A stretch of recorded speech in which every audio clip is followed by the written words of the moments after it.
नमस्ते दोस्तों मैक्स 7 में जो पोएम्स हैं वो किस तरह की पोएम्स पूछते हैं, कितनी टोटल पोएम्स हैं और राइटर्स क्या है, किस तरह से लिखेंगे, तो आज मैं आपको थोड़ा उसका आइडिया दूंगा ताकि आपको आसानी से चीज़ें समझ में आ जाएं।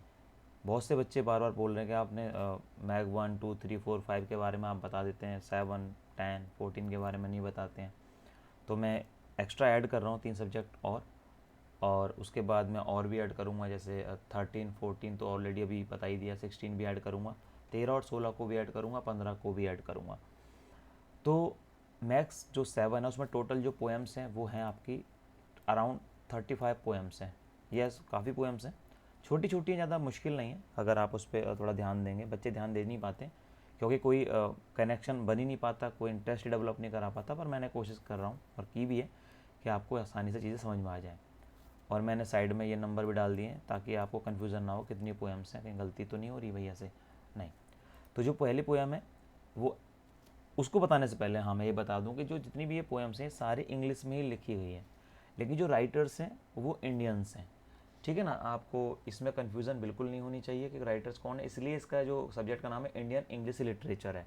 इंडियन इंग्लिश लिटरेचर, जो हम इंडियंस ने इंग्लिश में जो भी काम किया है ये पूरा का पूरा काम वो है मैक्स 7 में।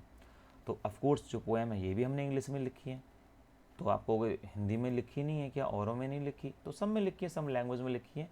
और कुछ जो पोएम ट्रांसलेट की गई हैं वो 14 के अंदर हमने डिस्कस किया है उसको।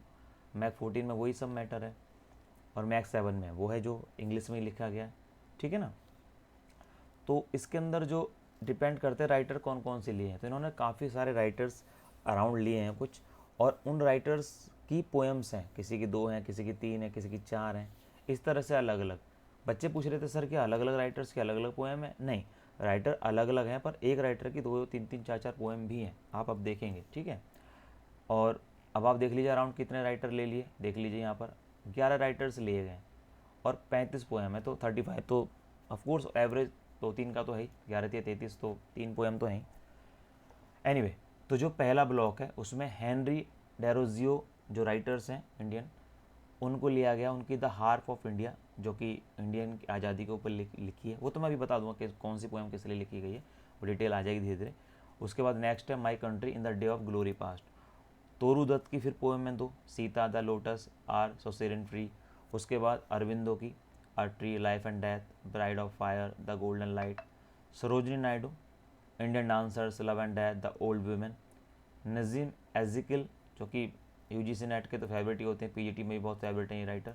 ये राइटर्स पीजीटी और टीजीटी और यूजीसी में बहुत पूछे जाते हैं, इसलिए इनको तो आपको बहुत प्यार से और ध्यान से पढ़ना है। Kamala Das an introduction, my grandmother's house, the sunshine cat, fine. उसके बाद A K Ramanujan, looking for a cousin on swing. ठीक है। Self portrait a river, love poem for a wife, of course देख रहे हैं 19 20 21 टोटल 4 पोएम इनकी। उसके बाद जयंता महापात्रा, डाउन एट पुरी।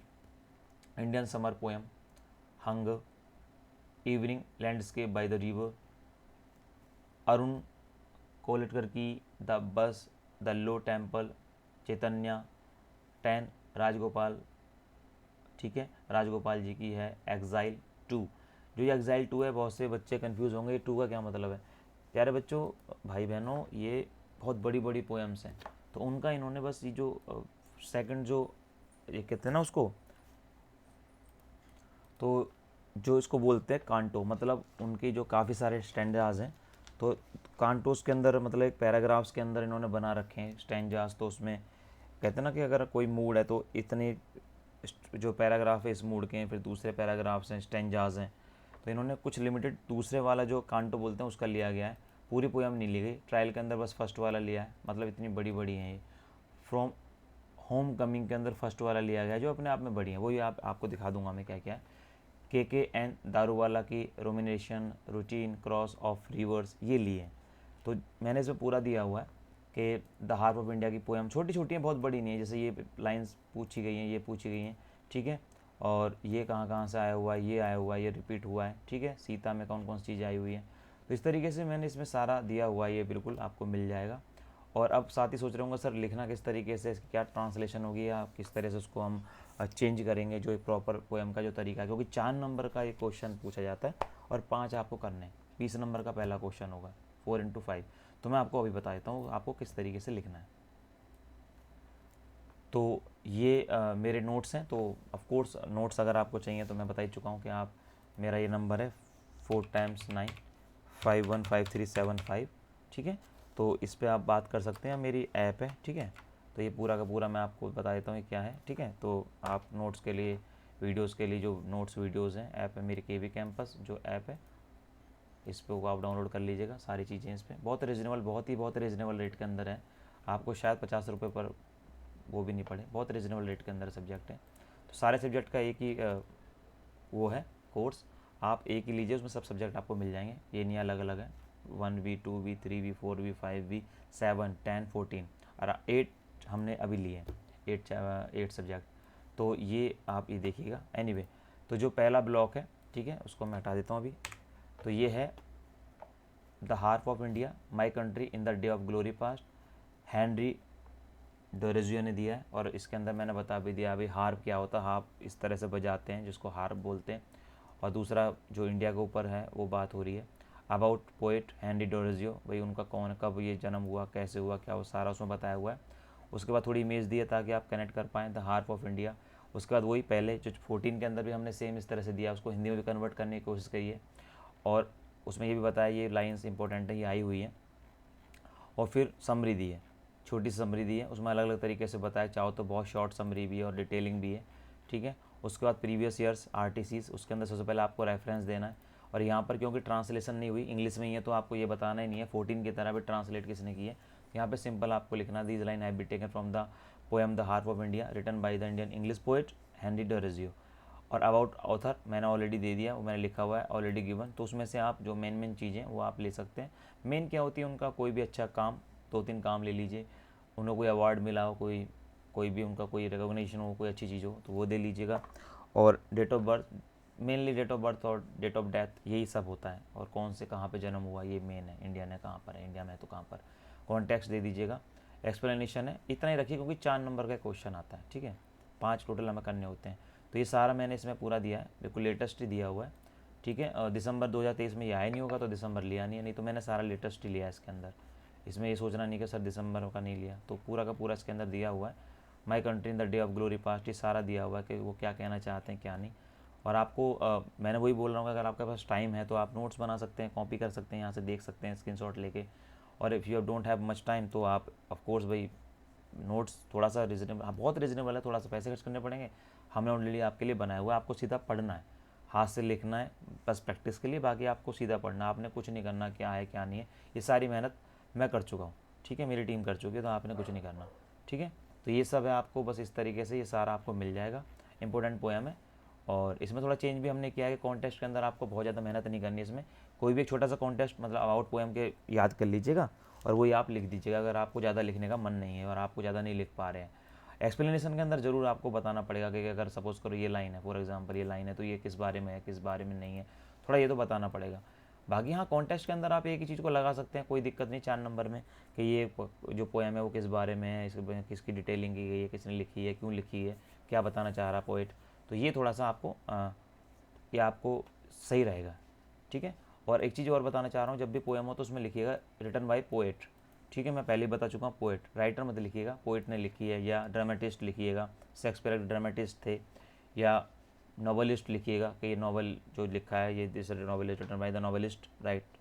ये इस तरह से मतलब एक अच्छी चीज़ आपको मतलब दिखाई देगी टीचर को कि आप बहुत अच्छे तरीके से लिखते हैं, ठीक है।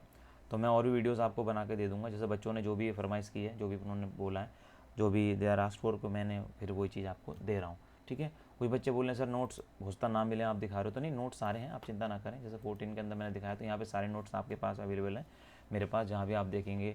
अरुण का भी देख लीजिए, अरुण पे मैं क्लिक करूँगा तो यहाँ भी नोट्स हैं, ऐसा नहीं है। ये the bus, the low temple, the Chaitanya, ये सब आपको मिल जाएगा, ठीक है। तो देखते हैं, बस भी लगा दी है मैंने, मैं भी सोच रहा था बस लगाई नहीं लगाई। तो ये इसके अंदर डिटेलिंग के साथ है, जहाँ जहाँ इंपॉर्टेंट है। और पैराग्राफ्स भी डिटेल के समझाए गए हैं, इस पैराग्राफ्स में क्या दिया हुआ क्या नहीं दिया हुआ।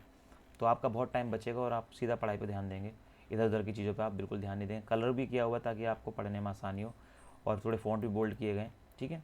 तो जो प्रिंट चाहते हैं उनका थोड़ा सा हल्का सा अमाउंट ज़्यादा है, लेकिन जो विद इन ऐप पढ़ेंगे उनको तो अमाउंट बिल्कुल फ्री सा ही है, सब लोग ऐप का ही खर्चा ले रहे हैं, तो आप जाके वो भी परचेस कर सकते हैं। नहीं तो आइडिया यहाँ से ले लीजिए। देखिए मैं सब कुछ आपके सामने शो तो कर ही रहा हूँ, और बहुत से बच्चे मेरे नोट्स कॉपी करते हैं और मेहनत करते हैं। और हाँ देखिए यहाँ पर देखिए ये लिखा हुआ no question has been asked, तो ये जो पोएम है ये द लो टेम्पल, इसमें कभी कोई क्वेश्चन पूछा ही नहीं गया आज तक, ठीक है, तो हमने इसलिए इसमें लिख भी दिया है। तो हर चीज़ को प्रॉपर माइन्यूट तरीके से चेक किया गया, ऐसा नहीं है कि कुछ भी लिखा गया, ठीक है। तो आप इजीली टेंशन फ्री होकर नोट्स को ले सकते हैं, नोट्स बना सकते हैं, इनकी कॉपी कर सकते हैं, जैसे भी आपको अच्छा लगे। तो डिटेल और चीज़ें पोएम को डिस्क्राइब मैं आगे से करूँगा, और भी जो भी कोई सब्जेक्ट हो आपको पता करना हो तो पूछिएगा क्या करना है, और शॉर्ट स्टोरीज़ और भी सारी चीज़ें मैं आपको भी बता दूंगा कि और चीज़ें जैसे 7 के अंदर और भी चीज़ें, जैसे कि आप कहोगे कि सर 7 में और क्या क्या, तो 7 के अंदर और भी बहुत कुछ है, ठीक है।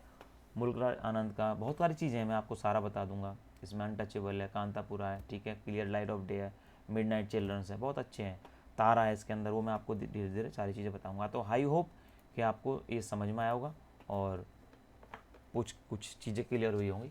तो ठीक लगा हो तो प्लीज़ लाइक कीजिएगा, शेयर कीजिएगा वीडियो को, और अपने दोस्तों में भेजिए जो परेशान है कि यार क्या क्या पढ़ें, कैसे पढ़ें। बाकी मैग 1 2 3 4 5 को तो हमने काफ़ी डिटेल दी हुई है ऑलरेडी, और भी दे देंगे अगर आपको दिक्कत होगी।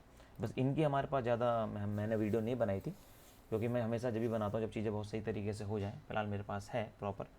तो थैंक यू वेरी मच, आज के लिए इतना ही, और पढ़ते रहिए, खुश रहिए, और टेंशन फ्री होकर सिर्फ जो बता रहा हूँ सिर्फ उनको कीजिए। आप पास होना तो पास तो खैर आदमी कम पढ़ के भी हो जाता है, बात है 70 से 80% मार्क्स लाने की, क्योंकि आजकल आपने देखा होगा यूजीसी नेट के अंदर भी अब जो पीएचडी है उसमें अब यूजीसी नेट के जो मार्क्स हैं वो काउंट करे जाएंगे, एपीआई आपका काउंट होगा, जो आपका एकेडमिक जो परफॉर्मेंस है इंडेक्स है उसमें मार्क्स बहुत मैटर करते हैं। तो इसलिए जो बच्चे इंग्लिश में ज़्यादा आगे जाना चाहते हैं वो मार्क्स पे बहुत ज़्यादा फोकस करें। मिनिमम 70% है आपका, 70% आपको जैसे आपको मिल सकें, जिस तरह से आप भाई कैच करें उनको। मैं नहीं कह रहा मेरा कोर्स लें, ये करें, जैसे भी कोर्स लेने से वो 70 बनते हैं, 70 कोर्स लें, किसी और से लेने से बनते हैं उसका लें, खुद के नोट्स बनाने से बनते हैं उससे करें। बट अगर आपको कुछ आगे करना है तो आपने करना ही पड़ेगा, क्योंकि और लोग तो मेहनत कर ही रहे हैं ना, तो पीछे रह जाओगे आप, ठीक है। Thank you very much, bye bye, take care.